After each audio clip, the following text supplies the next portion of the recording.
Buenas tardes con todos. Es un honor darles la bienvenida al 16º Congreso Internacional de Arbitraje, Mediación y Junta de Resolución de Disputas JRD, organizado por el Centro de Análisis y Resolución de Conflictos de la Pontificia Universidad Católica del Perú. Hoy, en su tercera jornada, iniciaremos la mesa 5 con el tema: ¿se debe seguir modificando la ley de arbitraje para el arbitraje con el Estado? Para ello, quiero presentar al doctor Juan Carlos Pinto, árbitro independiente y socio fundador de la consultora PARAE, quien nos acompañará como moderador en esta mesa y a quien le doy el uso de la palabra para dar inicio a la misma. Adelante, doctor. Muchas gracias. Es un honor estar en este congreso una vez más, y más aún rodeado de tan buenos profesionales y amigos. Me ha tocado moderar esta simpática mesa con temas muy actuales y que van a generar y vienen generando bastante debate. En primer lugar, nos va a hablar el doctor Ricardo Rodríguez Ardiles. Él es árbitro y adjudicador independiente, perteneciente a la nómina de los principales centros del país. Ha sido miembro del Consejo Superior de Arbitraje del Colegio de Abogados de Lima, vocal del Tribunal de Contrataciones del Estado y gerente general en la Cámara Peruana de la Construcción. Es expositor en distintos eventos académicos sobre materias de construcción, arbitraje, dispute boards y juntas de resolución de disputas. Y de igual modo ha efectuado distintas publicaciones sobre esta especialidad. Ricardo nos va a hablar, nos va a comentar y va a analizar sobre la base y enfoque de un par de preguntas dirigidas a por qué no es a través de la modificación de la ley de arbitraje que se van a superar las dificultades en la ejecución de las obras públicas. Y de igual modo también, ¿qué implicancias traería la variación del arbitraje de obligatorio a potestativo en la solución de controversias del Estado? Ricardo, por favor, con todo gusto te escuchamos. Muy buenas tardes. En primer lugar, mi agradecimiento al Centro de Análisis y Resolución de Conflictos de la Pontificia Universidad Católica del Perú, en la persona de su directora, la licenciada Marlene Anchante, por su invitación a regresar a este evento académico de tanta trascendencia. Voy a hacer un enfoque un tanto sui generis respecto a las dos preguntas que se me han formulado, porque creo que en el momento actual tenemos que ver las cosas no solo en el árbol, sino también viendo el bosque. Y voy a partir por algunos tres principios rectores que me parecen fundamentales cuando uno cambia o habla o trata de lo referido a una modificación de una ley.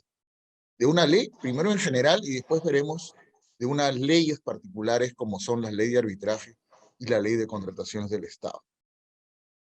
¿Cuáles son estos principales principios rectores que desde mi perspectiva son los que debe tenerse en cuenta? En primer lugar, que renunciar a la perfección de una norma legal es realmente contrario a la naturaleza misma de una norma legal. O sea, negar la posibilidad de que sea perfectible la legislación arbitral o que sea perfectible la legislación de contratación estatal sería ir en contra de lo que significa una norma legal. Una norma legal o trata de reflejar lo que sucede en la realidad o trata de imponer una conducta a esa sociedad. Pero para eso se debe necesariamente tener una claridad de objetivo. Cuando uno desea modificar algo dentro de esta perfección de toda obra humana, necesariamente tiene que tener claridad del objetivo, a fin de que la propuesta que finalmente se elabore responda al objetivo que se propone y no responda a una situación coyuntural que no suscita mejoras, sino por el contrario, suscita mayores problemas. Primer principio rector sobre el que voy a desarrollar posteriormente mi exposición de fondo, digamos. El segundo principio rector, que parece que cada vez olvidamos más, es la figura de la justicia. Y la justicia es una dama con una venda en los ojos y una balanza en la mano. Y esa figura, que es muy antigua, no pierde validez. Y hoy es necesario que sea más firme que nunca. Y lo digo porque en un arbitraje, lo que se discute finalmente es un tema contractual. Es un tema de cumplimiento de obligaciones de cada quien. Y en consecuencia, aun cuando los efectos de una decisión puedan tener afectación de recursos o fondos públicos, no se debe modificar el criterio de la justicia, que la justicia es ciega. No se debe modificar el criterio de que el juzgador impone justicia no en función de personas, sino en función de hechos comprobados dentro del proceso. Y además, no se puede hacer ningún tipo de cambio legislativo si es que la justicia que se propone o esa mejora de optimización que se desea rompe la balanza.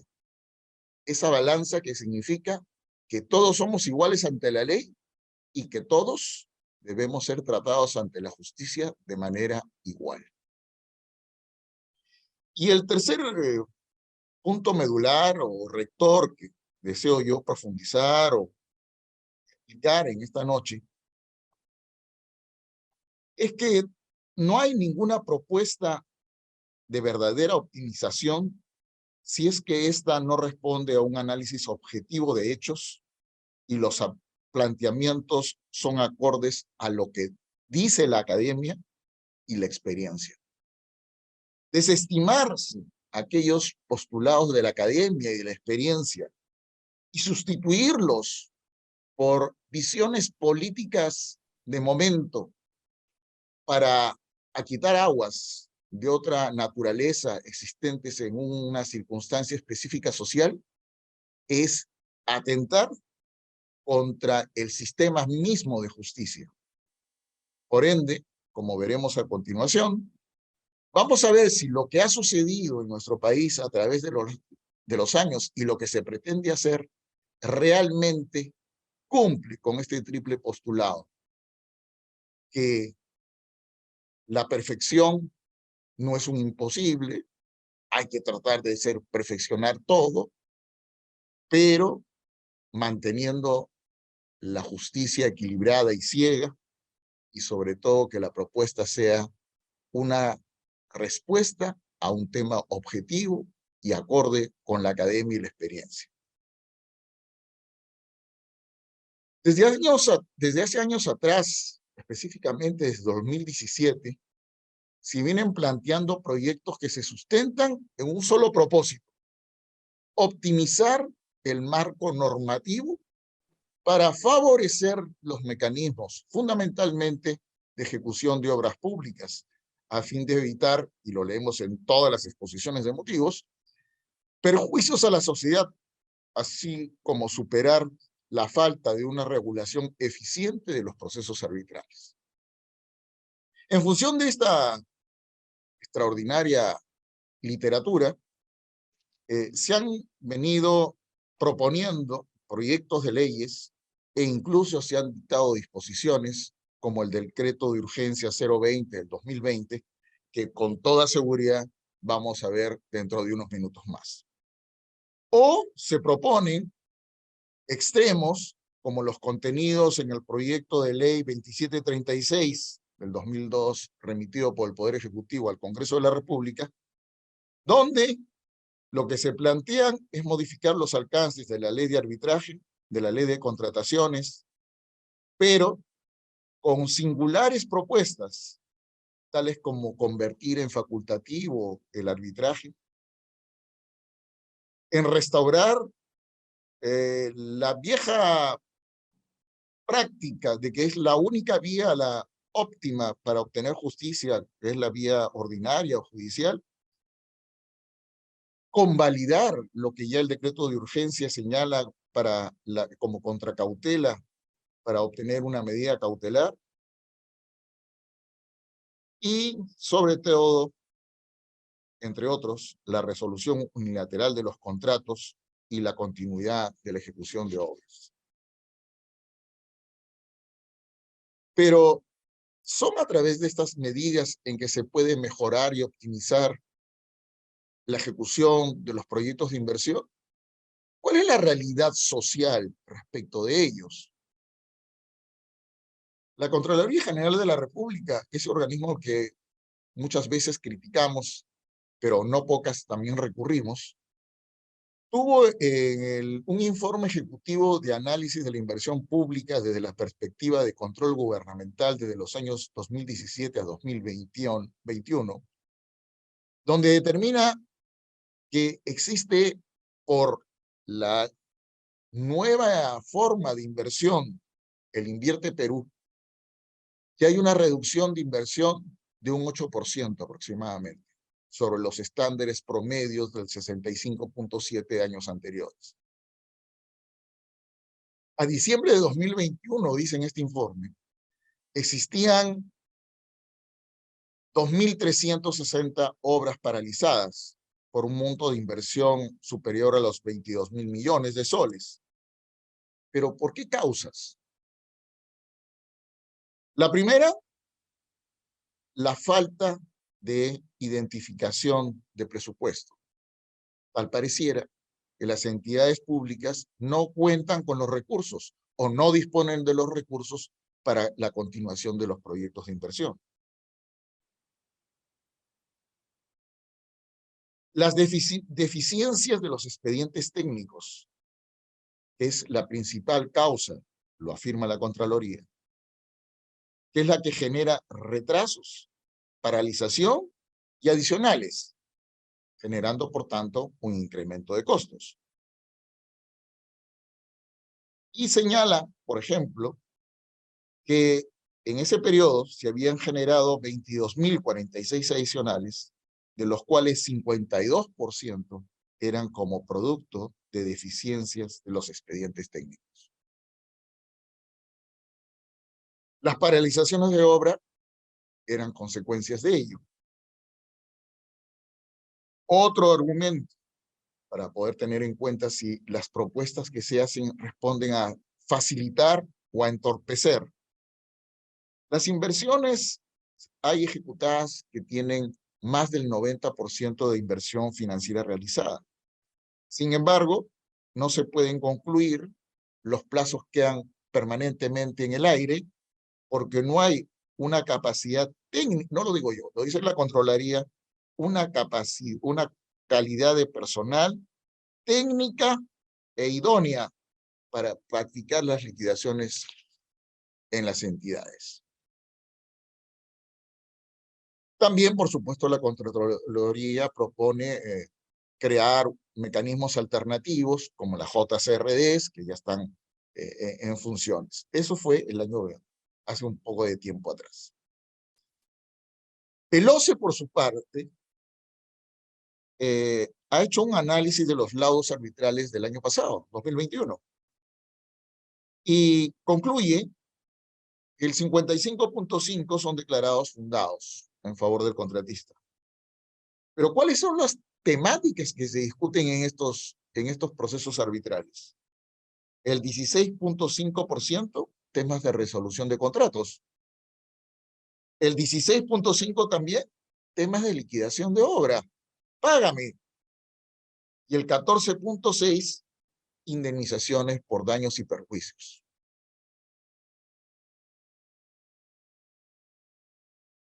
La Contraloría General de la República también, en un informe que hizo respecto de los laudos 2003-2013, llegó a la siguiente conclusión.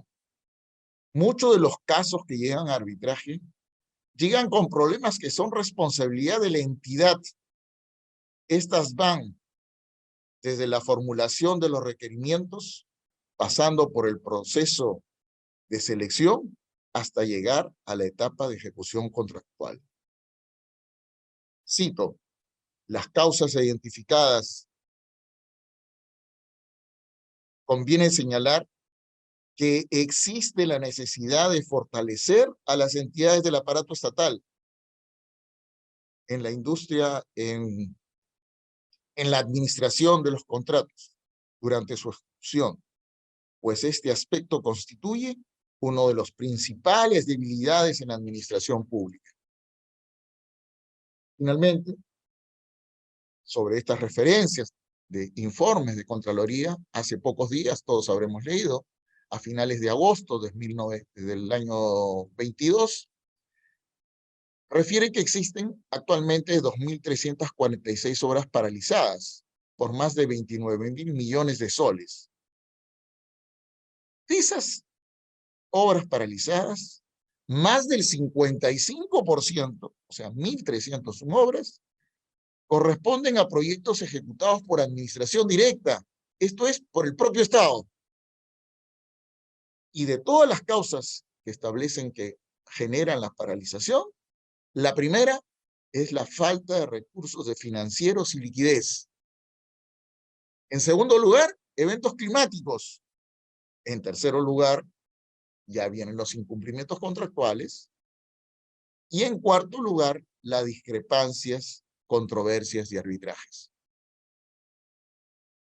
En consecuencia, cuando se habla de optimizar la ejecución de las obras públicas, no es, por cierto, por el cambio en la legislación de arbitraje que deben de efectuarse, sino en primer lugar es en un cambio sustantivo respecto de las calidades de la administración de los contratos. El dotar a las entidades de un personal idóneo que les permita manejar las nuevas herramientas o que se efectúen mejoras en esas nuevas herramientas como Invierte Perú, que han generado un retraso de la inversión pública. El arbitraje, por tanto, no es causa de ninguna situación de carencia de ejecución de obras públicas. El enfoque está en otro lado y no hay más ciego que el que no quiere ver.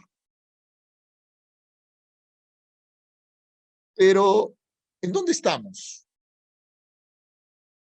Vamos a tratar con seguridad en los siguientes panelistas del decreto de urgencia 020. El decreto 020 del año 20, con todos conocemos, trajo serios problemas que aún se mantienen, fundamentalmente y entre otros, al tema de la contracautela para solicitar medidas cautelares ante tribunales arbitrales. Sin embargo, como todos conocemos, y a pesar de que la cátedra y la academia se ha pronunciado en reiteradas formas, en reiterados eventos, y ahora seguramente en esta noche lo volveremos a hacer, hemos expresado nuestra discrepancia, los conceptos que atentan contra la igualdad de partes, los conceptos que atentan contra la igualdad de armas respecto de las partes que tienen un contrato con el Estado, nos topamos con decisiones de carácter político que distorsionan el verdadero juicio de lo que es el decreto de urgencia 020. Quiero referirme explícitamente al dictamen aprobado por la Comisión de Justicia y Derechos Humanos del periodo anual de sesiones del Congreso 2020-2022, el 17 de noviembre pasado, pendiente de ser visto por el Pleno.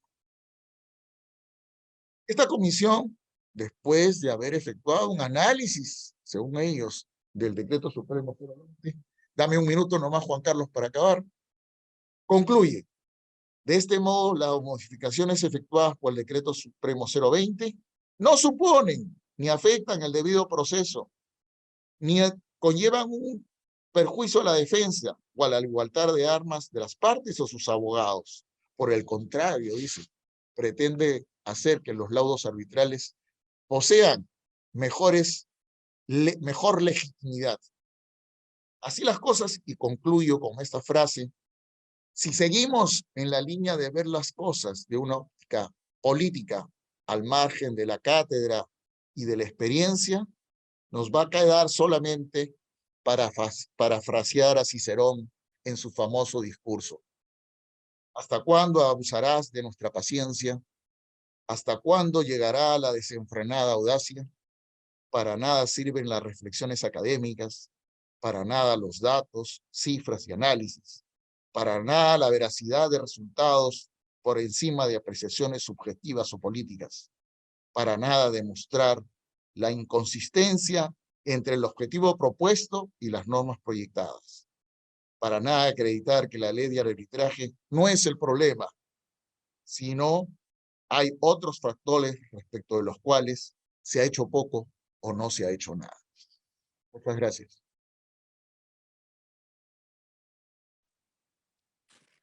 Muchas gracias, Ricardo, por tremenda reflexión. Interesante ver cómo es que los cambios narrativos justamente no apuntan y no tienen esa claridad que nos has mencionado sobre el objetivo, ¿no? Se enarbola un objetivo cuando en realidad el texto normativo va en ocasiones hacia una dirección totalmente contraria. Yo quiero ahora mencionar un poco que sobre esta evolución o involución que tiene la norma de arbitraje, pues hemos venido desde el año 1992, la ley 25.935, luego la ley 26.572 del año 96, para finalmente aterrizar en el decreto legislativo 1071, que es el que viene siendo objeto de modificaciones, ¿no? Digamos, esta copia del modelo de la ley uncitral, que venía siendo tan perfecta, ahora tiene ya una modificación, que es el decreto de urgencia 020 del 2020, del cual nos va a hablar el querido doctor Sergio Tafur. Sergio Tafur va a abordar entonces las consecuencias que se han dado a raíz de esta modificación dentro de esta involución en el tiempo que ha sufrido la ley de arbitraje, para luego pasar a los recientemente cuestionados proyectos de ley 2736 y 2682. Sergio Tafur es abogado y magíster, socio de Tafur y asesores y consultores. Ejerce y ha ejercido actividad docente en pre y posgrado en materias de contratación pública y arbitraje en la UPC, en la Universidad Católica, en la Universidad de San Martín, en la Nacional Mayor de San Marcos, en la Nacional de Trujillo, en ESAN y en la Universidad San Ignacio de Loyola, entre otras. De igual modo, ejerce actividad arbitral hace más de 25 años, habiendo participado en distintos arbitrajes nacionales e internacionales. Es un gusto compartir esta mesa contigo, Sergio. Coméntanos, por favor, qué consecuencias ha traído la modificación de la ley de arbitraje a través del decreto de urgencia 2020.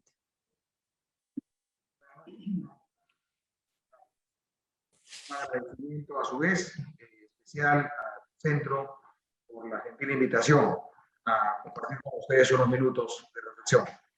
He seguido atentamente la exposición de Ricardo y las reflexiones que Ricardo nos hace y no puedo sino en principio estar más que de acuerdo con su exposición. Pues bien, hablar un poco del decreto de urgencia 20-2020 nos lleva, creo yo, a reflexionar previamente un poco la aventura del Estado en el arbitraje, particularmente del Estado peruano en el arbitraje, y con especial énfasis esta aventura en el arbitraje en contratación pública, ¿no? En el arbitraje en el marco de la ley de contratación con el Estado. Para quienes recién están en el tema o entendiendo esta materia, valga recordar que en el Perú se tomó una decisión importante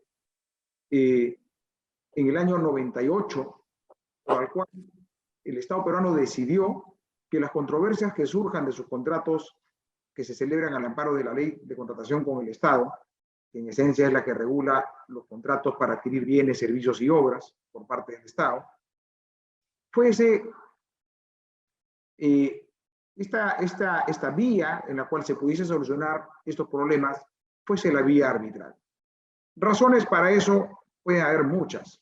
creo fundamentalmente que la razón principal, entre otras, es la que está relacionada a la larga duración que tenían los mecanismos de solución de controversias que hasta ese momento existían, que nos llevaban a un mecanismo de solución de controversias primero en la vía administrativa, que por cierto podía demorar años, y luego de eso a una solución en la vía judicial, ¿correcto? En donde en la vía judicial se podía perfectamente analizar el fondo del tema también, lo cual demoraba muchísimos más años.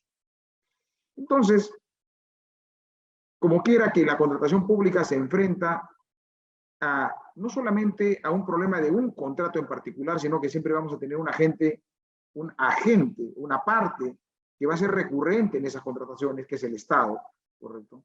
Y a quien lo que le interesa, no por ser el Estado, sino porque finalmente representa intereses de todos, que los problemas que derivan de la contratación pública se solucionen de manera rápida, de manera oportuna, de manera adecuada, porque finalmente de esa forma también se manda una señal al mercado, ¿correcto? Una señal a los que se atreven a ser proveedores del Estado, contratistas con el Estado, que esperan que los problemas que puedan suscitarse, que por cierto no son pocos en la contratación pública, puedan solucionarse en esta vida en algún momento. ¿Pero qué pasó cuando el Estado tomó esa decisión inicial? Lo que sucedió es que cuando toma esa decisión, advierte los que se aventuran en este camino que a echar mano del mecanismo arbitral, porque finalmente era un mecanismo que estaba funcionando regularmente para otro tipo de situaciones, o para algunos problemas puntuales, en donde el Estado también arbitraba. Y de repente ese arbitraje se masifica, porque estamos en un escenario en el cual el Estado celebra un sinnúmero de contratos. Hoy día podríamos estar hablando casi más de 100.000 contratos al año, en donde va a haber este mecanismo de solución de controversias. Y echa uso o echa mano a un mecanismo que hasta ese momento fundamentalmente estaba desarrollado en sus pilares, sobre pilares de entendimiento y funcionamiento de arbitraje privado.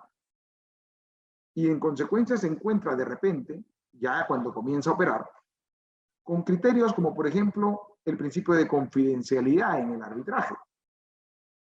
Cuestión que hoy, cuando vemos que una de las partes es el Estado, ese principio no era muy coherente o no tiene mucha coherencia en un arbitraje estatal, pero ese era el principio que regía en ese primer momento. Otro tema, los mecanismos de designación de los árbitros.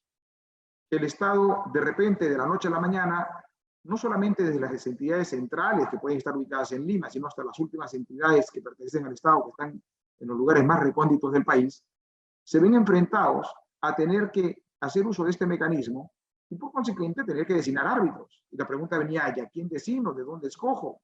¿A quién pongo como árbitro para solucionar estos problemas? Y de repente nos encontrábamos con situaciones en donde se designaban a personas que no tenían ni conocimiento del funcionamiento arbitral y menos conocimiento del problema real o del marco normativo que regulaba la contratación estatal. Eso nos ha pasado. Lo mismo nos pasaba con el tema de los honorarios arbitrales, porque se estableció un mecanismo prácticamente paralelo de arbitraje institucional o arbitraje ad hoc a decisión de las partes. Y cuando se iban a arbitraje ad hoc no había límite alguno para que encasille la definición de los honorarios arbitrales en los tribunales que se podrían constituir. O el tema de la conservación de las actuaciones arbitrales. Tampoco había normativa específica que regulase el tema de la conservación de actuaciones arbitrales, en donde una parte era la parte estatal. Y cosas como esa, en las que al hacer uso de repente de este mecanismo de manera tan inmediata, de manera tan rápida como se planteó, nos fue pasando la factura en un primer momento. Entonces, en esta historia a la que hemos vivido hasta el día de hoy, yo les diría tenemos tres grandes momentos, en mi opinión. Un primer momento en la regulación del arbitraje en contratación estatal, cuando tomamos esta opción, que nos enfrentó a esta serie de problemas o de situaciones reales, que merecían ser, por cierto, corregidas. Y llega un segundo momento en donde la legislación comienza a dictarse para efectos de tratar de corregir alguna de estas cosas. Se establecen, por ejemplo, ¿no?, límites a los honorarios de los arbitrajes ad hoc, la famosa tabla del OCE para ese tema. Se invierte el criterio de confidencialidad al criterio de publicidad en el tema de actuaciones arbitrales. Se establece también a su vez, por ejemplo, el tema de una regla especial para la conservación de actuaciones arbitrales. Se establece a su vez la necesidad de seguir ciertas pautas para la designación de los árbitros por parte de las entidades estatales.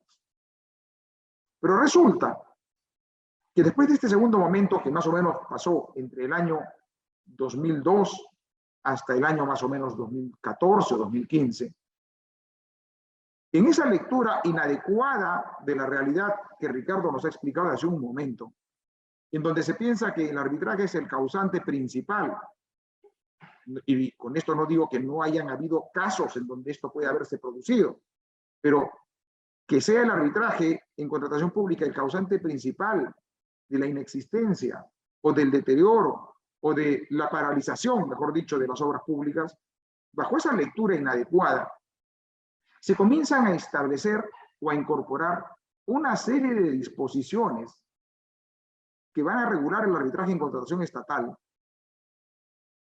que ya comienzan a inclinar bastante, creo yo, aquella balanza de un espacio, de una cancha en donde los contrincantes deben tener una paridad. Esta cancha, que es la cancha en donde se ve la cancha arbitral, el espacio del arbitraje. Y de repente comenzamos a encontrarnos con normas, por ejemplo, que incorporan muchísimo más o amplían mucho más la inarbitrabilidad de una serie de situaciones, ¿no? Como quien dice, el arbitraje es bueno para solucionar todos los problemas en contratación pública, pero no para aquello que tenga que ver con adicionales, que siempre estuvo prohibido, pero también para cualquier cosa que tenga que ver con adicionales.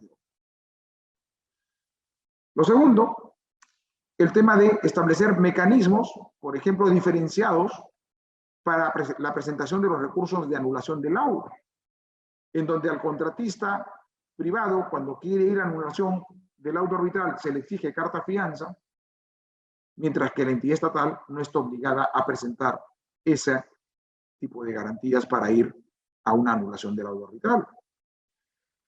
O el tema de disposiciones que establecen que si es que un contratista gana un laudo arbitral, la entidad no está obligada a pagarle hasta que no se liquide el contrato. O sea, la eficacia de este laudo queda supeditada finalmente a la liquidación del contrato que se pueda celebrar.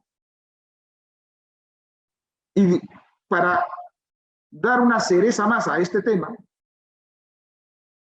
surge en el año 2020, bajo esta lectura, que reitero, creo inadecuada, como bien nos ha explicado Ricardo, la idea de incorporar en la ley de arbitraje peruana una serie de modificaciones, no, más que modificaciones, una serie de agregados para aquellos arbitrajes en donde el Estado sea una de las partes contratantes, una de las partes del arbitraje. Entonces, surge ahí el decreto de urgencia 020-2020. ¿Y qué hace el decreto de urgencia 020-2020? Establece una serie de agregados a la ley de arbitraje, como les digo. Pero, en principio, debería decirles de manera general que ese decreto de urgencia señala o incorpora estos agregados de manera bastante inorgánica, de manera bastante inadecuada, e inclusive sin tener en cuenta que lo que termina incorporando en el decreto de urgencia no es coherente con lo que su propia exposición de motivos establecía. Para eso, una muestra. Si uno revisa la exposición de motivos del decreto de urgencia 020-2020, encontrará que una de las razones por las cuales se establece que los arbitrajes a partir de 10 UITs en los que participe el Estado deben ser institucionales y no ad hoc, está referido a la mala experiencia que tiene el Estado en materia de contratos celebrados en la ley de contratación con el Estado. Eso lo dice la exposición de motivos de manera bastante clara. Y por tanto incorporan, por ejemplo, una norma que señala que a partir de 10 OITs, el arbitraje va a tener que ser institucional y ya no ad hoc, cuando el Estado es parte. Pero resulta que se olvidaron que eso no es coherente con lo que dice la ley de contratación con el Estado y su reglamento. Y por tanto, por un tema de prevalencia normativa, los criterios fijados en la ley de contratación con el Estado y su reglamento para determinar cuándo un arbitraje es institucional y no ad hoc son absolutamente diferentes de lo que están acá. Eso nos demuestra cómo es que lo que terminaron poniendo o incorporando en la ley de arbitraje, por lo menos en este extremo, y luego veremos algunos otros más, son incluso inconsistentes, o resulta inconsistente con lo que ellos mismos, los autores, sustentaban en su proyecto, perdón, en su exposición de motivos. ¿Qué hace en realidad este decreto de urgencia 20-2020? Incorpora una serie de disposiciones que debería decirles yo a ustedes, creo que algunas son neutras, pero otras no tanto. Habla sobre esta prevalencia del arbitraje institucional sobre el arbitraje ad hoc, cuando el Estado es parte, a partir de las 10 OITs. Nos establece también el tema de la contracautela. Hace una incorporación, una regulación adicional para el tema de la contracautela, cuando el Estado sea la parte contra la que se quiere pedir la medida cautelar y exige al contratista contracautelas, digamos, determinadas, que tienen que ser fianza bancaria o patrimonial. Lo establece también hasta por un monto determinado. La ley ya no le da esa facultad al juez, ¿correcto? Ni al juez ni al árbitro. Y también lo hace de manera adecuada, de eso lo conversaré en un ratito. Establece reglas de incorpora temas de incompatibilidad, que creo que es básicamente una regla neutra. Establece el tema de la recusación, le prohíbe en materia de recusaciones que las recusaciones puedan ser resueltas por el propio tribunal arbitral cuando un arbitraje es uno en el cual participa el Estado. O sea, ahí se establece de ninguna manera si vamos a aceptar que la recusación contra algún miembro del tribunal arbitral pueda ser resuelta por otro miembro del tribunal arbitral. Incorpora la figura del abandono en el arbitraje en contratación pública usando una técnica no adecuada. Establece, incorpora una disposición que señala que cuando se emita un laudo arbitral, el laudo arbitral, cuando regule el tema de costos, no podrá establecer ninguna sanción pecuniaria, ninguna multa respecto de la parte estatal. Y finalmente, el otro gran tema que establece acá es el tema de las consecuencias de la anulación del laudo arbitral, que aparentemente termina habilitando para efectos de que cuando un laudo es anulado y ese laudo tiene que ser reenviado al tribunal, el arbitraje es reenviado al tribunal arbitral para que emita nuevo laudo, se habilita para que los árbitros que participaron puedan ser separados de la ley de la continuación del arbitraje. Entonces, ¿qué vemos acá con este decreto de urgencia 20-2020? Para ir centrando ahí el tema. Lo que vemos es que con este decreto supremo se puso finalmente ya la cereza en el tema, porque lo que termina haciendo es, creo, desequilibrando totalmente esta cancha, que es la cancha arbitral, en donde como decía Ricardo, la justicia es una sola, ¿correcto? Y esperábamos, y lo que se espera, es que las partes tengan igualdad de armas para poder competir, para poder defender sus derechos, para poder hacer eficaz sus derechos. Voy a centrarme en no más de un minuto, Juan Carlos, para concluir. Veamos. Me centraré en dos temas del decreto de urgencia 20-2020, en la experiencia en estos años, en estos pocos años que nos ha dado. Primero, la contracautela. Esta disposición que establece que la contracautela debe ser, ahora sí, fianza o garantía patrimonial y hasta por un monto previamente fijado por la ley, en este caso por el decreto de urgencia 020-2020, en realidad ha merecido diversos tipos de pronunciamientos de los tribunales arbitrales al día de hoy. En mi experiencia he visto tribunales arbitrales que han considerado que esa disposición es inconstitucional y por tanto la han inaplicado. También he visto tribunales que han considerado que esa disposición no se aplica al arbitraje porque está incorporada en una norma, en un artículo que habla de colaboración judicial. También he visto tribunales que han considerado que esta disposición no se aplica a algunos casos, porque el convenio arbitral se pactó con anterioridad a la fecha de esta disposición. Y también he visto algunos pocos tribunales que han considerado que esta disposición se aplica igualmente. La mayoría, sin embargo, creo que considera que esta norma es inconstitucional en su entendimiento, en su redacción.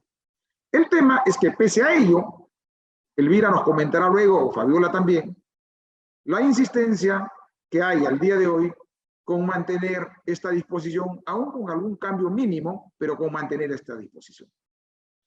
Lo segundo que me quiero centrar, para concluir ahora sí, es en la experiencia en virtud de esta consecuencia de la anulación.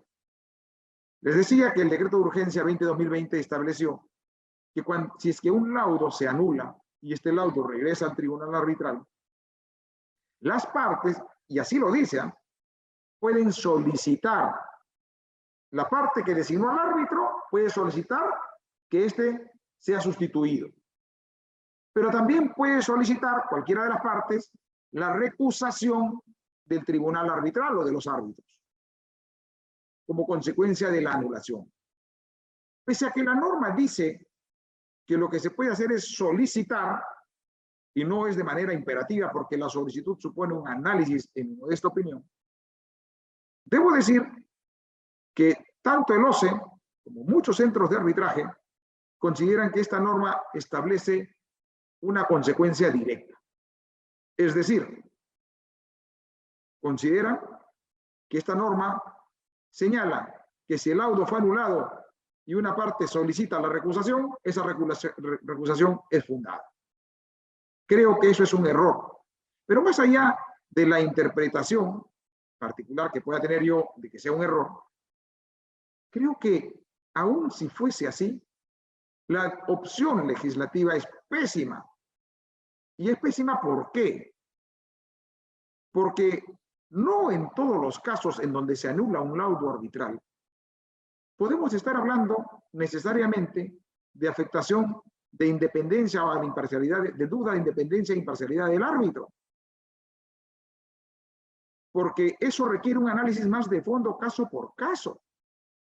Lo que se genera con esa recusación automática es simplemente que muchas veces regrese un laudo arbitral anulado parcialmente al tribunal y venga otro tribunal que no entendió nada de lo que se vio en el caso, no seguir todo el caso, sino tener que laudar, o tener que complementar un laudo no dado por ellos, o tener que explicar los fundamentos porque falta motivación, un laudo que no dieron ellos. Eso es pésimo. Y eso tiene que ser, por eso mi tema creo que es, eso tiene que ser analizado caso por caso. Y ese es un análisis que deberá realizarse si es que se plantea una recusación. Bueno, disculpen por los segundos o minutos que me puedo haber explayado un poco más, pero el tema, por cierto, es apasionante. En esa pasión la van a poner las damas que me preceden luego en la exposición. Bueno, muchas gracias por el tiempo, Juan Carlos. Muchas gracias, Sergio. Es que esta materia no deja de tener diversos puntos de vista, opiniones, y sin duda todas ellas están enfocadas a una mejora. No podemos dejar de ser críticos cuando la norma, digamos, introduce estos cambios. Probablemente no se pensó que esa iba a ser la consecuencia, o tal vez la aplicación de la misma supera los motivos por los cuales estas fueron dadas, ¿no?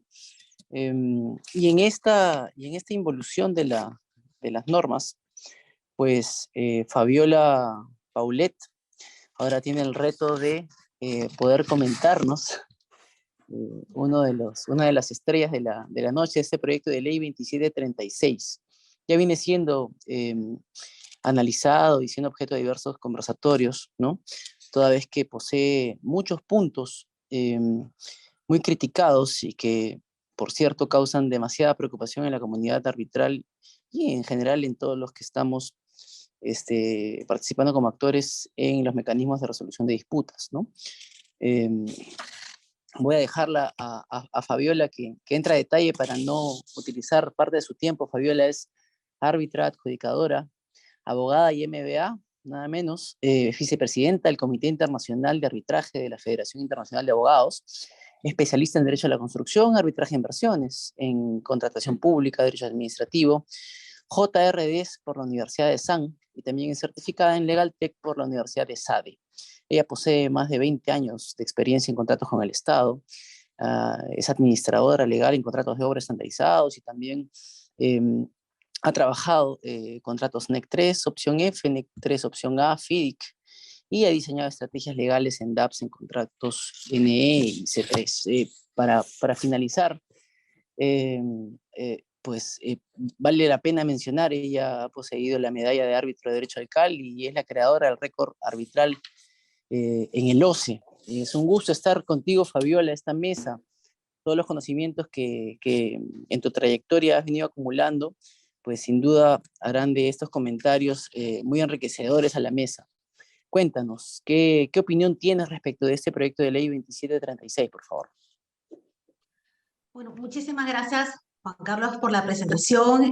Un especial agradecimiento también al Centro de Análisis y Resolución de Conflictos de la Pontificia Universidad Católica del Perú, en especial a la licenciada Marlene Anchante, que es ubicada de mis copanelistas. Me ha precedido Ricardo Rodríguez Ardiles, Sergio Tafur, y esta exposición recoge en parte el desarrollo de su tesis. Entonces, yo quisiera compartir eso también a mi querida panelista Elvira Martínez Coco, así que nos queda a nosotras justamente hablar de estos proyectos de ley.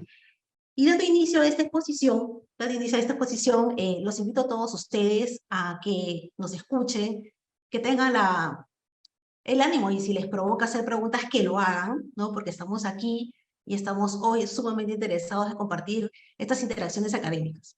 Sin más preámbulo, quiero comentarles, con relación al regalo de fiestas patrias del Premier, me refiero al proyecto de ley 2736, tengo algunas atingencias que espero pueda persuadirlos a ustedes de que este proyecto de ley debe ser archivado de modo definitivo.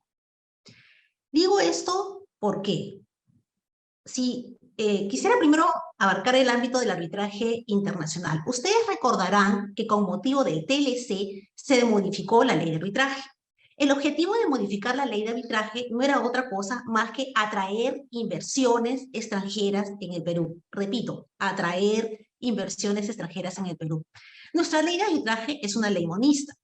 En un sistema monista, recordaremos que se mezclan los estándares internacionales con las normas procesales del arbitraje doméstico, y este juego, ¿no? Este único juego de reglas se aplica tanto al arbitraje internacional como al nacional, lo que significa que cuando modifican la ley de arbitraje, no solamente impacta en el arbitraje doméstico, sino también impacta en el arbitraje internacional. Hoy les traigo una anécdota. Quisiera en este momento que cada uno de ustedes imagine por un instante que es un inversionista y tiene que elegir entre invertir en Perú, Ecuador, Chile, Costa Rica, el país que quieran. Y están eligiendo Perú o están pensando en Perú. Primero, tienen que decir Perú, un país de tercer mundo. Segundo, inestabilidad política. Tercero, conflictos sociales. Cuarto, económicamente hay un estado de ralentización total. Si vamos a un tema quinto, inclusive vamos a ver que Perú sigue en los rankings internacionales como uno de los países en altos grados de corrupción.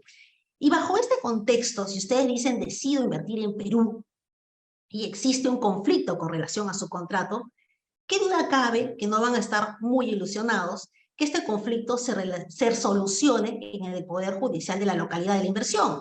Van a buscar una sede neutral, un arbitraje internacional, un decisor que sea independiente e imparcial, este decisor que no tenga una interferencia política, económica ni social, y que si tienen la razón, les asignen el derecho. Pues bien, les cuento como anécdota que con relación a este proyecto de ley, artículo 8, hoy, por ejemplo, el inversionista estaría en un estado de absoluta indefensión, porque el artículo 8 que han propuesto ha eliminado de la esfera jurídica la siguiente opción. Hoy, por ejemplo, si el inversionista quisiera presentar una medida cautelar, no existe una regla respecto a cuándo la medida cautelar debe adoptarse en el extranjero. Eliminaron esa regla que estaba previamente en la ley de arbitraje. Estos errores que les comento dirán, ¿y esto se repite en el arbitraje doméstico? Muy bien. Yo quiero decirles lo siguiente y quiero leerles textualmente esto. Cuando vamos al arbitraje doméstico, este proyecto de ley tiene disposición de motivos. Y la exposición de motivos textualmente señala lo siguiente. La propuesta tiene como finalidad optimizar el marco normativo alrededor de los procedimientos de selección o ejecución de obras públicas, debido a la paralización de las obras y a la falta de una regulación eficiente de los procesos arbitrales y judiciales relacionados ¿a qué? A la paralización de obras públicas. Muy bien. Es decir, este proyecto, esta exposición de motivo, dice que producto de esto, o sea, que se inspira en solucionar el tema de la paralización de las públicas, propone modificar la ley de arbitraje, la ley de contrataciones con el Estado y otros marcos normativos. Y entonces, vamos con el primer problema. Existe una incoherencia entre la exposición de motivos y la propuesta de solución normativa. Y vamos pruebas al cántaro. ¿Qué tiene que ver la paralización de una obra pública con la acreditación de centros de arbitraje?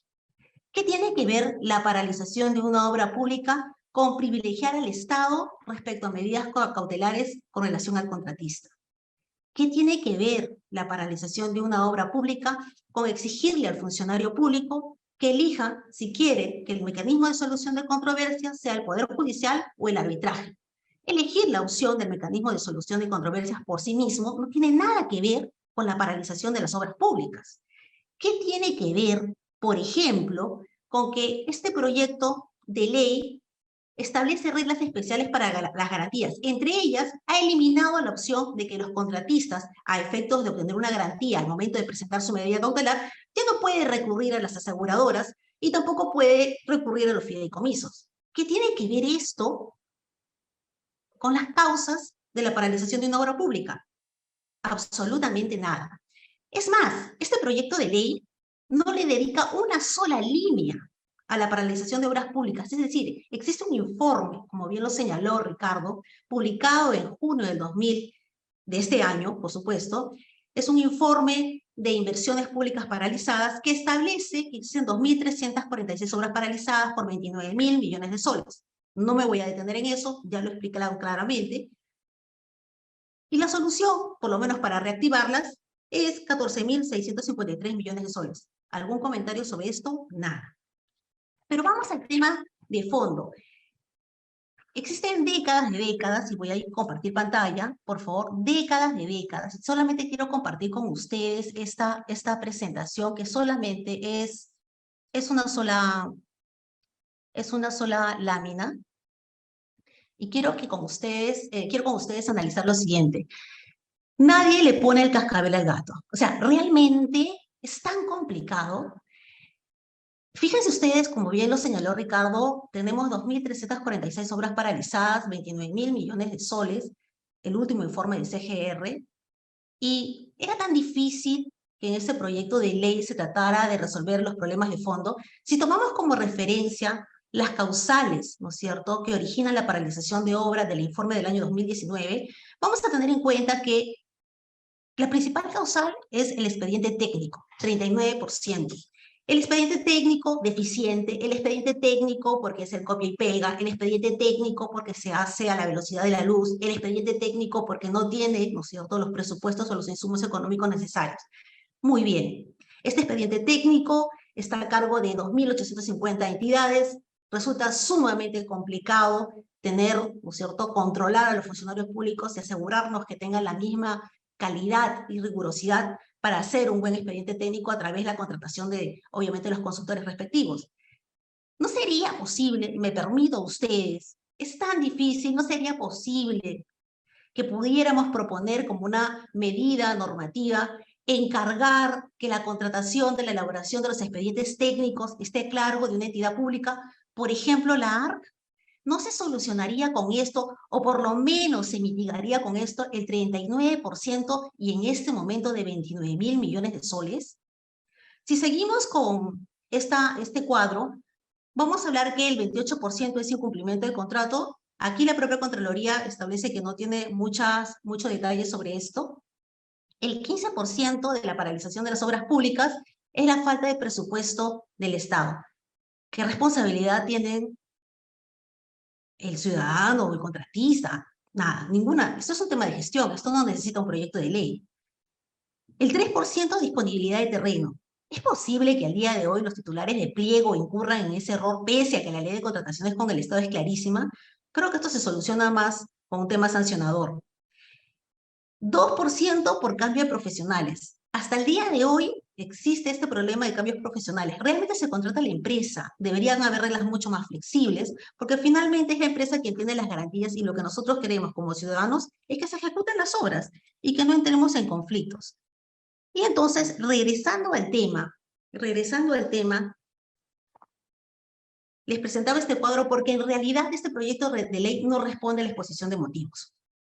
Sin perjuicio de lo que les he mencionado, voy a hacer algunos comentarios sobre este proyecto de ley. Este proyecto de ley tiene dos observaciones de manera transversal. La primera observación es la siguiente. Con relación a la modificatoria respecto a las medidas cautelares, basa esta modificatoria en 34 casos ocurridos en 4 años. 34 casos en 4 años. La alarma que ha saltado, lo terrible de esto, es que 17 casos ocurrieron en el año 2021. Era tan difícil para el Premier preguntar cuántos contratos se celebran al año en contratación pública en el SEACE. La respuesta es más de 177.000 contratos. Muy bien. ¿Y cuántos arbitrajes, no? ¿Cuál es el universo de arbitrajes respecto a estos contratos? Por lo menos en 2021, un dato referencial. Y el dato referencial que tenemos de la PGE, que es la Procuraduría General del Estado, es que existen 29.000 arbitrajes y un poco más. Entonces, al 2021, 17 casos, 17 problemas de medidas cautelares de un determinado procurador público. ¿Qué representa del universo de arbitrajes? Mucho, mucho, mucho menos que 1%. ¿Es razonable que sobre esta estadística se proponga modificar la ley de arbitraje y se vaya al Congreso bajo este soporte estadístico? Creo sin duda, y en mi opinión personal, que ni siquiera un estudiante de tesina se atrevería a hacer esta sustentación. Otra observación transversal que ustedes van a notar en este proyecto de ley es que tiene la mirada del abogado del Estado. Y como tiene la mirada del abogado del Estado, tiene un sesgo en toda la redacción de prevalencia de una de las partes sobre la otra. Y entonces, que los procuradores públicos a través de la PGE lleven sus inquietudes, enhorabuena, enhorabuena. Y la PGE trate de promover mecanismos normativos sobre estos, enhorabuena. Pero está aquí, no hay un contrapeso. Y el gran ausente de esto son la voz de los contratistas, las cámaras de comercio, la Contraloría General de la República, el organismo supervisor de contrataciones con el Estado, el mismo Ministerio de Economía y Finanzas. Por tanto, es una norma absolutamente sesgada en su redacción. Y yéndonos, digamos, con los minutos que me quedan, por ejemplo, les presento el siguiente caso. Con relación a las medidas cautelares. Como les decía, sobre 34 casos, ¿qué es lo que proponen? Lo que proponen es, por ejemplo, que cuando existe una medida cautelar donde participe el Estado, no exista la opción de que se aplique la medida cautelar inaudita PAC. No, imposible. Si una de las partes es el Estado, no. Esto, sinceramente, no existe, ¿no es cierto? Igualdad de armas, la cancha no es pareja, esto no es nada serio, pero claro, sé que es mucho pedir a veces esta rigurosidad y seriedad, pero igual tenemos que estar en la lucha y en la brecha de protestar y alzar la voz y persuadir y decir, esto no puede pasar, o sea, no puede pasar. Otra cosa, por ejemplo, señalan que, y desde mi punto de vista, cuando hay esta propuesta normativa, en el fondo lo que están pidiendo es que el juez o el árbitro ¿no? Se convierte en abogado del Estado, porque señalan que previa a la decisión de emitir una medida cautelar, de decir si procede o no procede, se debe sustentar de manera expresa la irreversibilidad de la medida y el perjuicio económico que pudiera causar el Estado. Es decir, si las partes no argumentan eso, resulta que igual da lo mismo. Tú como juez o tú como árbitro tienes que pronunciarte sobre eso. Realmente no tiene sentido. Incluso le piden al árbitro que para revertir una medida cautelar, ¿ok?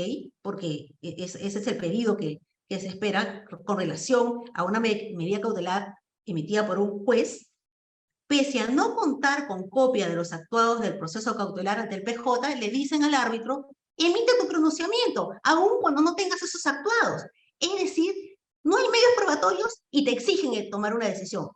Sin duda, esto a todas luces es incorrecto. Si nos vamos inclusive, y me queda creo que 34 segundos, bueno, me quedo aquí, no me voy a exceder, me quedó cortísimo, quizás en las repreguntas, pero quisiera con todas estas, exposiciones y con todas estas ideas que les he plasmado el día de hoy, llegar a la conclusión, sinceramente, que este proyecto de ley es realmente antitécnico, antijurídico y que no nos representa. No existe la rigurosidad ni el estudio mínimo que nos permita siquiera evaluar que esto es un producto bueno. Muchísimas gracias con todos y me quedo, si hubiera preguntas, encantada. Gracias a ti, Juan Carlos. Muchas gracias, Fabiola. Bueno, felicitarte por la rigurosidad del tiempo. De hecho, creo que va a ser un placer seguir escuchándote con las preguntas que se nos planteen. Ya han planteado un par de preguntas para Ricardo y Sergio, se los he pasado en la mensajería. Vamos a ver si el tiempo nos da para esto. Bueno, lo siguiente que sigue está relacionado con otra de las estrellas de la noche, el proyecto de ley 2682 del 2021, pero que ha vuelto a ser presentado y que es motivo nuevamente de preocupación. Aquí nos va a hablar nuestra querida doctora Elvira Martínez Coco. Elvira, además de una brillante abogada y muy, muy querida amiga, es socia principal y fundadora del estudio Martínez Coco y Abogados, catedrática de Derecho Civil y Patrimonial, coach de la Universidad Peruana de Ciencias Aplicadas, cuantas veces premiada, en competencias de arbitraje internacional, es árbitro nacional e internacional y forma parte de la nómina de los principales centros de arbitraje. Árbitra además ante el CIADI, designada por el gobierno del Perú para la resolución de controversias inversionista-Estado. Es un placer estar con Elvira ahora. Te pido, por favor, doctora, nos comentes qué opinión y comentarios tienes en relación con el proyecto de ley 2682. Muchísimas gracias, Juan Carlos, por tus lindas palabras y agradezco en la persona de Marlene Anchante la invitación a compartir con personas a las que admiro y respeto mucho en este panel. He escuchado con gran detenimiento, en primer lugar, a Ricardo Rodríguez Ardiles, que nos ha dado un magnífico panorama del tema que nos ocupa, lleno de estadísticas que nos han hecho ver que el mayor problema está en la ejecución de los contratos y no en el arbitraje. Luego de ahí, Sergio Tafur se ha referido a un presente arbitral triste, ¿no? Una tristeza enmarcada en el decreto de urgencia 020-2020, que como él bien nos dijo, puso la cereza a las modificaciones que se venían haciendo a la ley del arbitraje y terminó desequilibrando, en palabras de él, que comparto, la cancha arbitral a favor del Estado. Siempre he dicho en más de una oportunidad que la cancha arbitral puede desequilibrarse siempre y cuando vaya aparejada con la posibilidad de la compensación de los daños y perjuicios necesarios sin ningún problema, ¿no es cierto? Porque se tiene que favorecer el interés público que está detrás y que hay que cautelar. Pero cuando no se da con esta correspondencia, estamos frente a ese panorama triste del que nos ha hablado Sergio. Y finalmente con gran emoción la he escuchado a Fabiola Paulet, ¿no? Que nos dijo, cosa que es verdad, que nadie le pone hasta ahora el cascabel al gato, ¿no?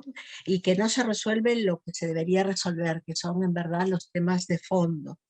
Y tiene razón cuando ha criticado este absurdo proyecto al que lo ha llamado todos los antis del mundo, antitécnico, antijurídico, y que en verdad no nos representa. Y yo lamento tener que seguir con la misma línea triste, con la misma línea anti, con algo que probablemente va a parar los pelos de punta a todos los que estamos aquí. He preparado unas diapositivas para que el tiempo no sea mi peor enemigo. Hoy, ¿qué pasó? No veo las diapositivas. ¿Las ven ustedes? ¿Las he subido mal? No, no, No, no se dale ve. hacia atrás, me parece que están al final de la presentación, Elvira. Estoy al final. Uy, me voy volando al principio. No se preocupen, estaba ahí al final, está en la parte negra. Y es que va a terminar siendo negra, no se preocupen. A ver, veamos. ¿De qué les voy a hablar? Del proyecto de ley 2682-2021 CR. ¿De acuerdo? ¿Y qué cosa nos dice este proyecto que recién ha sido vuelto a presentar en julio? ¿Cuál es su objeto? Pretende modificar tanto la ley de arbitraje como el Código Penal. Veamos, ¿qué se quiere modificar de la ley de arbitraje? El artículo 21, al que se le quiere añadir que los funcionarios y servidores públicos del Estado peruano no podrán actuar como árbitros en aquellos arbitrajes en los que una de las partes sea el Estado peruano. Miren lo que dice el artículo actual, ¿no? O sea, ya tienen incompatibilidad para actuar como árbitros los funcionarios y servidores públicos del Estado peruano entre los márgenes establecidos por las normas de incompatibilidad respectivas. Así que probablemente nadie sabe qué estaba pensando quien redactó esto, ¿no? O sea, una duplicidad, una adición innecesaria, eso ya está. Sencillamente ya está. En el artículo 20 se pretende añadir lo siguiente, ¿no? En ningún caso, cuando se trate de arbitrajes institucionales, será requisito encontrarse adscrito a la norma de árbitros de la institución arbitral que administrará el arbitraje, para poder desempeñarse como árbitro de parte, árbitro único o presidente de tribunal arbitral. Es nula de pleno derecho toda disposición en contrario, incluidas las ratificaciones o confirmaciones realizadas por las instituciones arbitrales vía sus reglamentos internos. ¿Qué tenemos acá? ¿Qué tenemos acá, señores? Tenemos pues obviamente que decir que los arbitrajes institucionales están en la mira, ¿no? Primero estuvieron en la mira los árbitros, luego los secretarios arbitrales, luego de eso han entrado en la mira los centros de arbitraje y sus integrantes. Algunos de ellos han sido acusados penalmente de manera totalmente injusta. Luego de ello, pues ahora todos los centros en general, ¿no? Por lo menos en este proyecto de ley. Es obviamente una modificación totalmente peligrosa, que nos ofrece una limitación de la autonomía de la voluntad de las partes, sin ninguna duda, y que restringe un derecho que tienen las partes de ir a un determinado centro de arbitraje respecto al cual conocen antelamadamente el procedimiento arbitral al que estará sujeto el proceso. Los centros de arbitraje en general promueven sin duda un arbitraje imparcial, aseguran el expertise de los árbitros, aseguran su conocimiento, aseguran su experiencia, aseguran su ética, porque los que quieren tener un prestigio en el mercado como centros de arbitraje tienen que hacer todo eso, porque si no el mercado los castiga, ¿no es cierto? Para que quien desea tener un arbitraje lo lleve a un centro de arbitraje es porque normalmente va a elegir un buen centro de arbitraje. Y siempre he pensado, pues obviamente, que el mercado es el mejor filtro. El proceso de ratificación tiene virtudes y también podemos decir que se le puede hacer alguna crítica, ¿no? La mayor virtud del proceso de ratificación está en esa búsqueda que hace el centro de arbitraje para impedir que pueda entrar a arbitrar a alguien que no reúne los requisitos necesarios para hacerlo. En la exposición de motivos de este proyecto de ley solamente existe una frase que comparto, y es que sí creo que cuando se hace un proceso de ratificación, al que no se le ratifica, se le debería de dar primero al que se pretende ratificar la oportunidad de que diga lo que estime conveniente en relación a la causa por la cual no se le va a ratificar, y que la causa por la que no se le ratifica debería de quedar clara y debería ser expresa, ¿no? O sea, no se trata de no quiero que arbitres acá porque me da la gana, no quiero que arbitres acá porque tengo mis razones y tengo muy buenas razones y aquí estás y deberías verlo. En el artículo 22, que también se pretende modificar, se quiere señalar que cuando la designación, y obviamente sigue en contra de los centros de arbitraje, cuando la designación residual deba ser efectuada por una institución arbitral, esta dice efectuará la designación eligiendo objetiva y aleatoriamente al árbitro por defecto entre los árbitros que integren su nómina de árbitros. Eligiendo objetiva y aleatoriamente al árbitro. La misma deberá ser mostrada inmediatamente después, dice, en la página web de la institución arbitral caso por caso. Las nóminas de árbitros servirán únicamente para dar cumplimiento a lo previsto por este inciso. Veamos. Todos sabemos que cada centro de arbitraje ya utiliza sus propios criterios objetivos para elegir residualmente a un árbitro, ¿de acuerdo?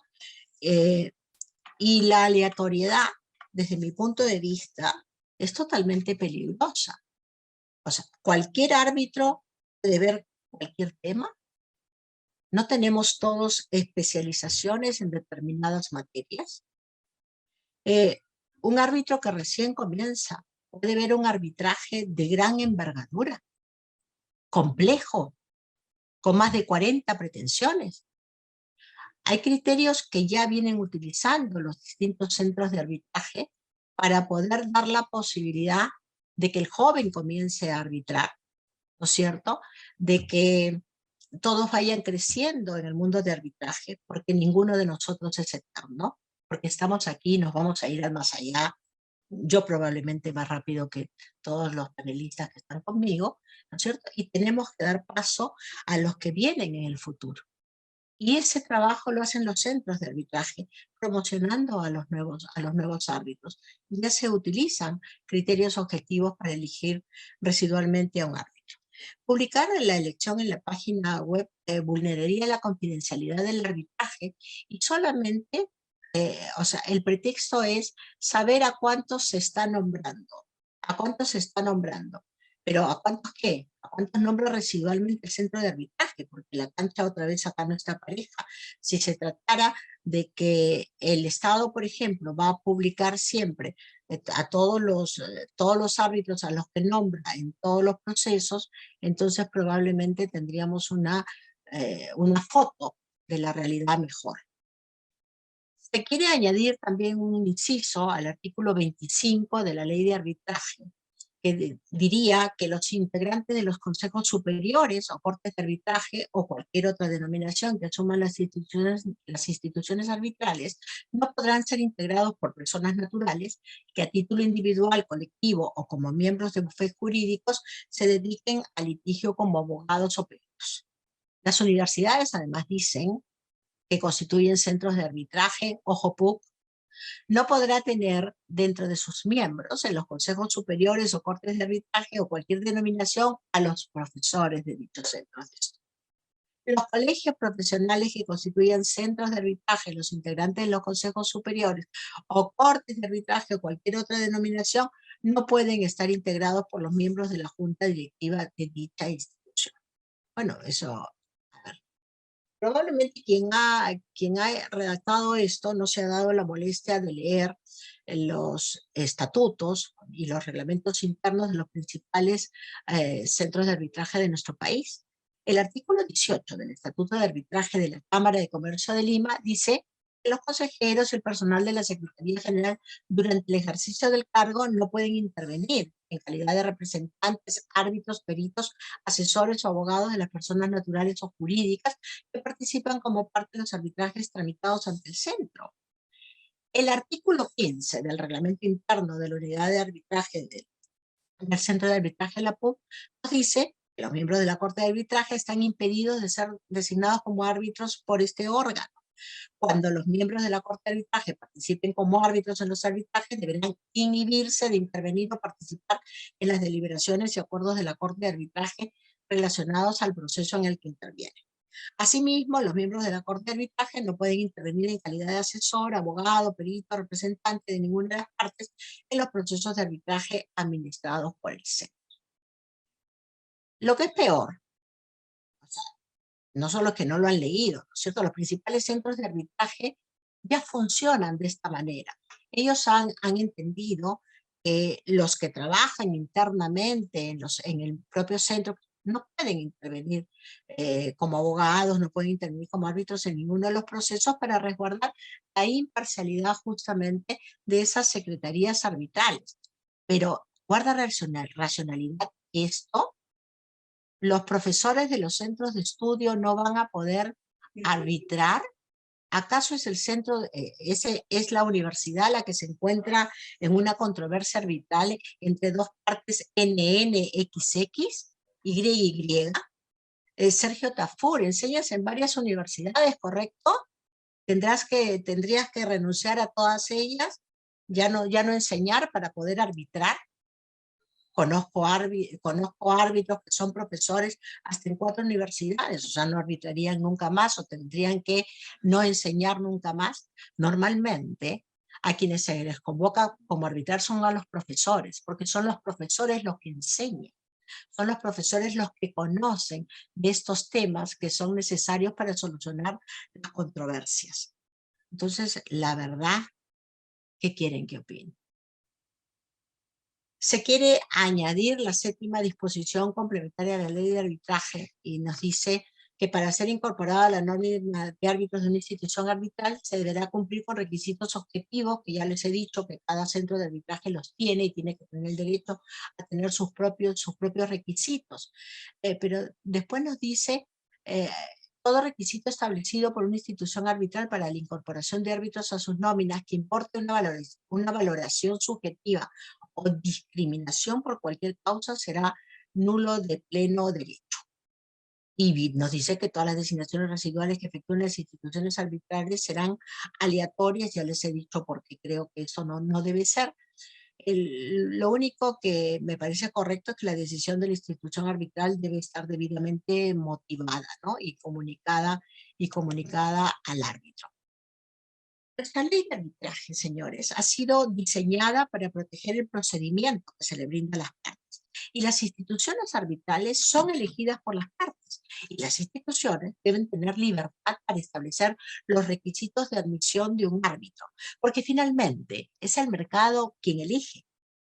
Las instituciones arbitrales eligen su reglamento, eligen sus normas, y las partes eligen la institución arbitral, y por lo tanto ya han elegido sus normas. Lo que se busca en verdad es impedir que los centros de arbitrajes tengan nóminas de árbitros y que exista un proceso de ratificación o confirmación. No me sería de extrañar que detrás de este proyecto de ley esté alguien que no fue ratificado, no fue confirmado. La justificación del proyecto de ley son los casos de corrupción de Odebrecht, señalando que surgieron en la Cámara de Comercio de Lima. Y la verdad es que no solamente surgieron en la Cámara de Comercio de Lima, estuvieron por todas partes, ¿no? También estuvieron en el arbitraje ad hoc, etc. El procedimiento de confirmación y ratificación de los árbitros por parte de los centros de arbitraje, en verdad, se dio como un mecanismo posterior a los casos de Odebrecht. Es decir, quien realizó esta exposición de motivos tampoco conoce la historia del arbitraje, porque esto fue posterior, ¿no? ¿Cuánto tengo de tiempo, mi querido Moderador, ¿cuánto tengo de tiempo? Doctora, tiene todo el tiempo que desee. Es un placer escucharla. Qué horror, van a decir que soy una abusiva. A ver, chicos, ¿qué se pretende modificar del Código Penal? Se pretende añadir al árbitro en el delito de prevaricato, contemplado en el artículo 418 del Código Penal, y también se le pretende incluir en los artículos 420 y 422 del mismo código. ¿De acuerdo? El juez, el fiscal, el primero es el delito de prevaricato, que lo conocen todos. El segundo es el juez, el fiscal o el árbitro que conocen un proceso que anteriormente patrocinó como abogado, será reprimido con pena privativa de libertad no mayor de 2 años. El juez o el árbitro que se niega a administrar justicia o que elude juzgar o laudar bajo pretexto de defecto o de deficiencia de la ley será reprimido con pena privativa de la libertad no menor de 1 ni mayor de 4 años. A ver, somos muy pocos los árbitros en el medio, que ejercemos el arbitraje, que nos dedicamos al arbitraje a dedicación exclusiva. A diferencia de la función judicial que sí se ejerce de manera exclusiva, dejándose de lado que sí se puede dictar algún curso en alguna universidad, ¿no es cierto? Pero es exclusiva la función judicial. Los árbitros no. Los árbitros la ejercen, la mayoría de ellos, de manera esporádica, ¿no es cierto? Imagínense ustedes, o sea, Sergio Tafur, no podrías arbitrar más, ¿no? Porque seguramente pues has patrocinado como abogado a X, Z, Mayeta, y ya pues a todos ellos, aún cuando hayan pasado muchos años después, no podrías. Y si cometiste el error de aceptar a alguien que se te olvidó, pues resulta que tienes una pena privativa de la libertad no mayor de 2 años. Creo que esto hay que hacerlo con pinzas. Probablemente voy a decir algo que no les va a gustar a todos mis colegas árbitros, pero en el delito de prevaricato están comprendidos los jueces, están comprendidos los fiscales, y están comprendidos desde hace mucho tiempo, ¿de acuerdo? Y siempre hemos pedido igualdad en nuestra jurisdicción, que la jurisdicción arbitral tenga la igualdad de la jurisdicción ordinaria. Y ahí sí realmente no entiendo por qué si un juez puede prevaricar, ¿por qué un árbitro no? O sea, ¿por qué para nosotros solamente lo bueno y no lo malo o lo feo? Lo segundo sí, ya lo he criticado como comprenderán. Y lo tercero, que es si el juez o el árbitro se niega a administrar justicia o que elude juzgar o laudar bajo pretexto de defecto o de deficiencia de la ley, yo no veo esto, ¿no? Cuando hay defecto o deficiencia de la ley, aplicamos el Código Civil, ¿no? Aplicamos el Código Civil, o sea, tenemos todo un orden de apelación normativo. O sea, el último vacío legal se llena siempre con el Código Civil. Entonces, la verdad, un despropósito. Y incluir a los jueces también en esto también me parece un despropósito. Pero si todos los que me escuchan no son árbitros, sino también son abogados, siéntense porque también a ustedes les cae. Se pretende añadir a los árbitros que intervienen en procesos arbitrales también en el artículo 421 del Código Penal. Pero lo peor de esto es el manido tema de querer volver a considerar a los árbitros como funcionarios públicos. Y digo que es un tema manido porque ya pues viene de tiempo atrás, ¿no? Dice, y otra vez resucitado en este proyecto de ley. Se quiere incorporar el artículo 425 del Código Penal el siguiente numeral. Se consideran funcionarios o servidores públicos a los árbitros en los procesos arbitrales donde una de las partes es el Estado peruano. En el 2017, recordarán ustedes que la PUC organizó un conversatorio a propósito del proyecto de ley 1774 que propuso modificar el artículo 425 del Código Penal e incluir el inciso 6 para considerar a los árbitros como funcionarios o servidores públicos siempre que alguna entidad u organismo del Estado formara parte de la controversia arbitral. En ese conversatorio, que lo pueden ustedes encontrar en la página web de la PUC, abajo tienen el link, Mario Castillo Freire señaló en una opinión que comparto, que los árbitros debemos dar la razón a quien la tenga, independientemente de la moral de la gente y de su trayectoria empresarial. Y afirmó que un proyecto como ese, que tiene una relación semejante que estamos comentando ahora, desnaturalizaría a los árbitros el arbitraje, por lo que debería de darse un paso al costado, que es imposible juzgar si un laudo ha sido injusto, que para ello existen obviamente mecanismos de control de la actividad arbitral que tienen que ver en primer lugar con la designación del árbitro y quitarle su autonomía y su independencia a los centros de arbitraje, es ir en contra de esto, un mecanismo que muchas veces se dijo, y dijo bien Mario Castillo, se pierde al nombrarse a árbitros inexpertos, y yo le añadiría si es aleatoriamente, porque el inexperto tiene que volverse experto, y solamente se vuelve experto primero teniendo un arbitraje chiquito, luego uno más grande, y tenemos que ir formando a los nuevos árbitros. Y en segundo lugar, la recusación de los árbitros, y en tercer lugar, el recurso de anulación del laudo, y finalmente el amparo. Están absolutamente todos estos mecanismos que son propios e idóneos, ¿no?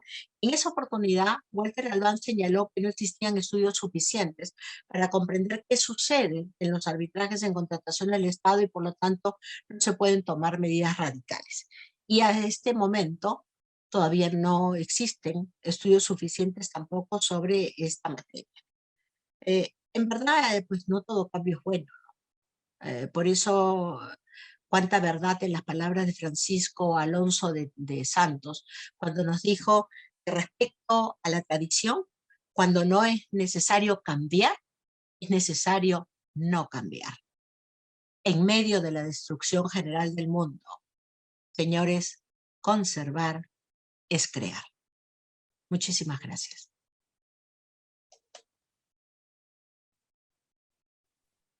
Muchas gracias, Elvira, por tan importantes reflexiones. Nos dejas a todos pensando. Bueno, llegado a este punto de esta mesa, consultado con la organización, han formulado diversas preguntas, pero lamentablemente, a pesar de lo apasionante que ha sido cada uno de los temas tratados por los panelistas de esta mesa, pues no va a haber tiempo para ello. Bueno, al respecto yo creo que cabe la pena mencionar que los temas abordados en este panel por Ricardo, por Fabiola, por Sergio y por Elvira, han generado producción jurídica, han generado diversos artículos. Hay uno muy reciente sobre la defensa del arbitraje en contratación pública que ha sacado Mario Castillo y la doctora Gina Vargas. Y quiero con ello también aprovechar en felicitar al doctor Castillo por esa noble y constante labor que siempre realiza a través de la biblioteca de arbitraje, ¿no? Enriquece a todos nosotros con conocimiento. Aquella brillante investigación pues, que realiza nos invita a actualizarnos constantemente, ¿no? No quiero tampoco cerrar esta mesa sin antes agradecer nuevamente al CARPUC, a su directora Marlene Enchante y a su secretaria general Silvia Rodríguez y a todo el equipo que conforma este brillante centro de arbitraje. Ha sido un gusto compartir con todos ustedes esta mesa y este tiempo, y espero que estas reflexiones hayan sido de su agrado y que los reten a seguir pensando y analizando las normas para ser actores activos de ello. Gracias.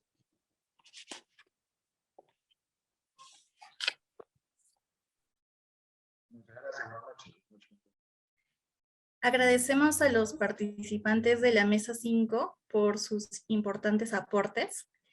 Ahora continuaremos con la presentación del libro Actas del 15º Congreso Internacional de Arbitraje, más Mediación y JRD de la Pontificia Universidad Católica del Perú. Para lo cual doy la bienvenida y el uso de la palabra a la doctora Silvia Rodríguez Vázquez, Secretaria General de Arbitraje, Conciliación y Dispute Boards del Centro de Análisis y Resolución de Conflictos de la Pontificia Universidad Católica del Perú. Adelante, doctora Rodríguez. Muchas gracias. Buenas noches con todos.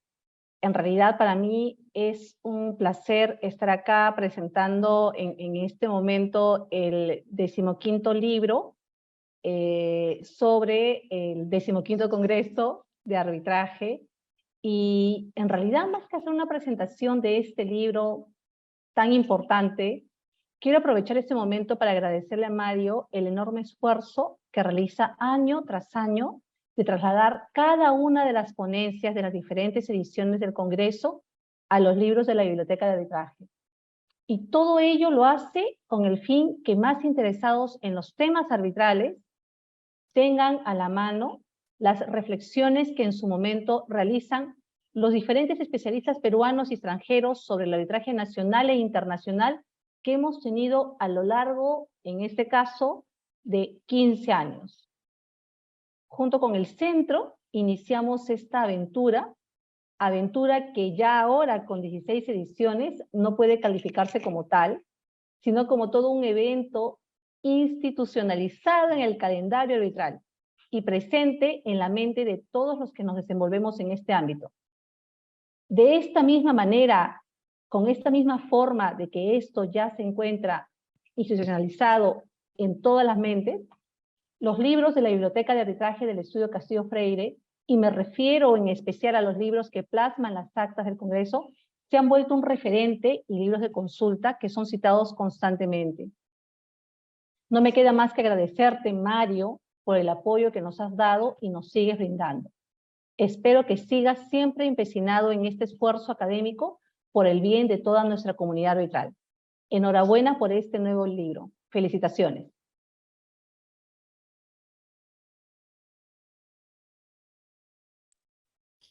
Muchas gracias, doctora.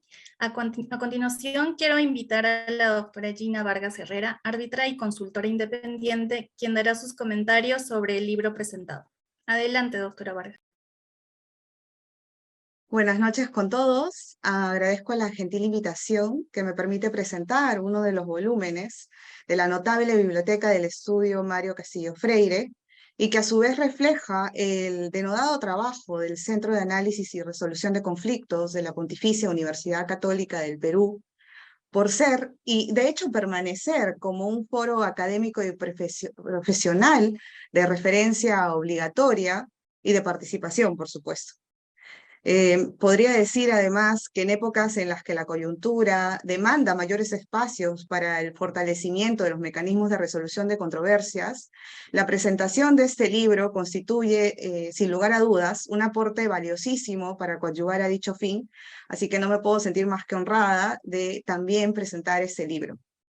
Dicho esto, van a advertir ustedes de su lectura comentarios y exposiciones de alrededor de 30 ponentes entre nacionales e internacionales sobre distintos temas de coyuntura y muy actuales, como por ejemplo, cuáles son los avances de la JRD, las cuestiones críticas sobre la contratación pública, la mediación, el arbitraje internacional, inversión extranjera, entre otros. Me voy a permitir brevemente referirme a algunos de manera muy rápida. Y me gustaría comentar, por ejemplo, la reflexión que hizo la doctora Mariela Guelinoni en el Congreso pasado en relación al Registro Nacional de Árbitros administrado por el OCE, quien nos comentaba que efectivamente encierra pues este registro una problemática que no solo está ligada a los centros de arbitraje y a las entidades, sino también a los propios árbitros, quienes son objeto de recusaciones por supuestas designaciones reiteradas. Ciertamente al día de hoy se han dado algunos paliativos, pero sabemos que es una solución temporal. Lastimosamente no hay una solución definitiva aún y podría decir incluso que esto viene afectando de igual manera a los procuradores públicos en cuanto a su estrategia de defensa para elegir al árbitro a su cargo. Asimismo, me gustaría citar también un comentario del doctor Walter Albán, quien nos comentaba que precisamente estos espacios pueden dar la posibilidad de ejercer la defensa del arbitraje y la contratación pública en el marco, por ejemplo, de iniciativas que buscan regular estas materias, ¿no? Y de hecho lo acabamos de ver en la mesa anterior. Hoy por hoy hay de hecho un proyecto y es de conocimiento público que pretende la judicialización de las materias en contrataciones del Estado y la consecuente eliminación del arbitraje. Es sin duda un tema de obligatorio comentario por todos en eventos de esta naturaleza. Finalmente, y antes de despedirme, quisiera resaltar también algunas de las conclusiones principales en relación a la JRD que comentaron los ponentes del Congreso pasado, y era explotar la función consultiva de la JRD, enseñar un poco más sobre las funciones de la JRD, alcanzar también la finalidad de los contratos, obviamente dentro del marco de la ley, y además la reseña que hacen los ponentes, que a su vez han sido actores en la JRD, lo cual hace que sea enriquecedor. En síntesis, es un libro que va a permitir perennizar la enseñanza práctica de destacados profesionales y que es de revisión para todos y de importancia en la comunidad arbitral. Muchas gracias y con esto le cedo la palabra al doctor Taboada.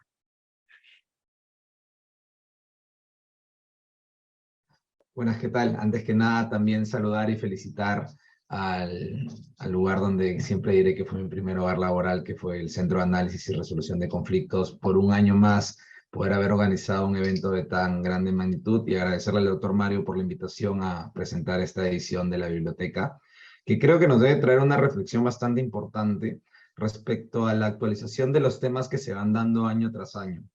Y para entrar a comentar un poco el libro y cuál es, creo, la importancia académica que nos trae, está relacionada con la evolución que tiene respecto a la visión año tras año de una problemática que evoluciona.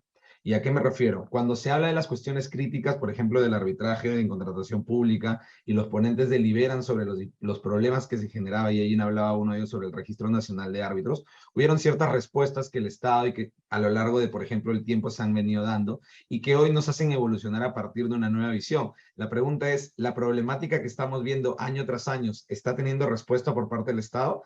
Si la está teniendo, como creo han comentado en la mesa anterior, ¿está siendo la más eficiente? Y creo que el recuento importante que hace la biblioteca de permitirnos ver cómo los ponentes año a año van conversando de temas, permite ver para estudios, investigaciones, si efectivamente estamos yendo por el camino correcto.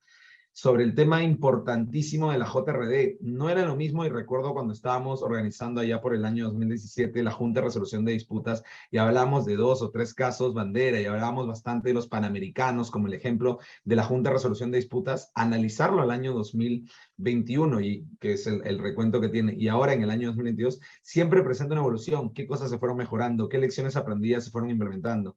Creo que este libro nos trae una evolución a partir de qué se vio en el 2021 y ahora en el 2022, a partir de los grandes ponentes que han estado este año, qué cosas más seguimos aprendiendo día a día para poder seguir en ese avance, por ejemplo, en la Junta de Resoluciones de Disputas. ¿Qué estudios se pueden traer? ¿Qué conclusiones se pueden dar?